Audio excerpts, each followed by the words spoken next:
นี่คือเป็นบริเวณคาเฟ่พี่ตื่มบ้านนาอ่างตำบลนาตาลอำเภอเต่างอย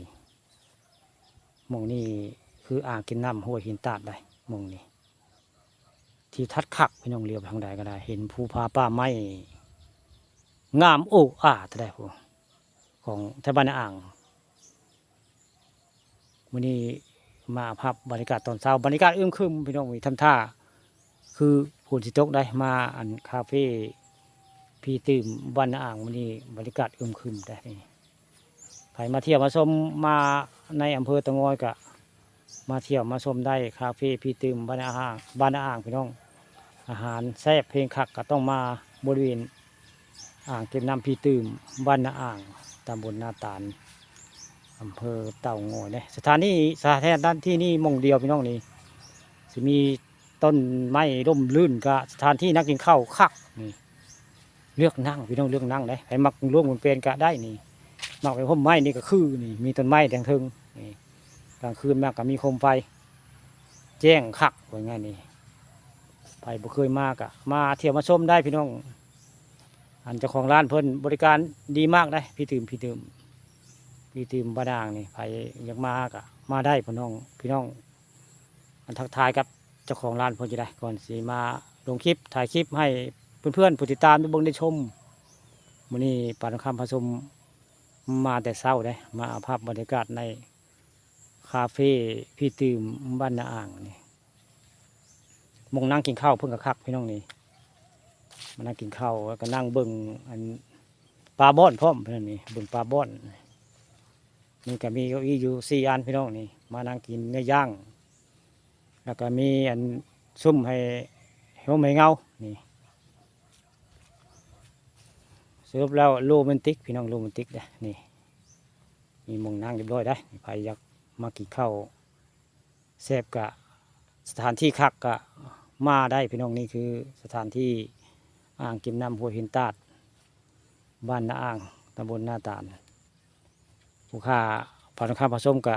ได้มีโอกาสมาแต่เช้าได้พามาชมวันนี้แหละสถานที่คาเฟ่ของพี่ตื่มมานั่งกินเนื้อย่างกะคักพี่น้องนี่หันหน้าไปทางหนองน้ำแล้วก็เสียนปลาบ้อนได้นี่ยามปลาใหญ่บ้อนใหญ่แท้ๆนี่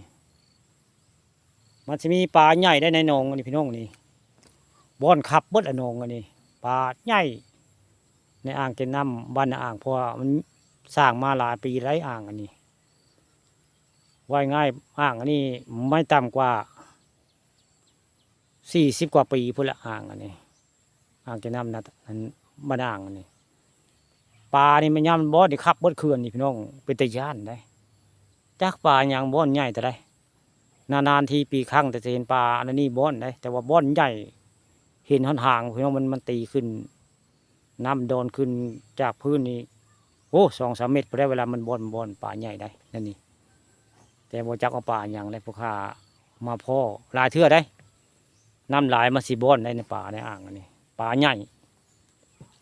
ได้ในอ่างกินน้ำห้วยหินตาดนี่พวกข้าเคยเห็นเนี่ยมันบ่อนนี่เป็นตาย่านพี่น้องมันใหญ่สงสัยสิเป็นปลาบึกกับบ่จักได้แต่ว่านานๆทีปีครั้งเนี่ยเพิ่นบ่อนแล้วเป็นตาย่านได้มันใหญ่ป่าเนี่ยผู้ข้าเคยมาเห็นกับมันนี่ยามฝนตกน้ำหลายนี่โอ้เพิ่นบ่อนพลึกทีเด้ออ่างเก็บน้ำบ้านอ่าง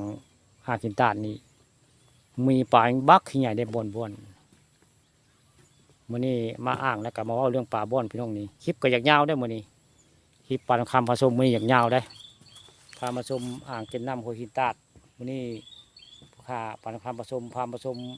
ที่ทัศน์สวยงามของอ่างเก็บน้ำห้วยหินตาดบ้านนาอ่างตำบลนาตาล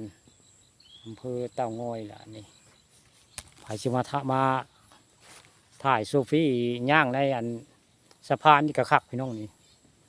สะพานนั้นของพี่ตื่มอยู่อ่างเก็บน้ำบ้านนาอ่างหรืออ่างเก็บน้ำห้วยหินตาดอันนี้บรรยากาศคักทิวทัศน์สวยงามต้นไม้ร่มรื่นได้นี่นั่งกินข้าวโอ้คักพี่น้องนี่เบิ่งแล้วก็น่าคักได้มาแล้วก็เรียกมองนั่ง สินั่งหมองใดสิกินเนื้อย่างหมองใดพี่น้องนี่มาได้คือนี่คือคาเฟ่พี่ตื่ม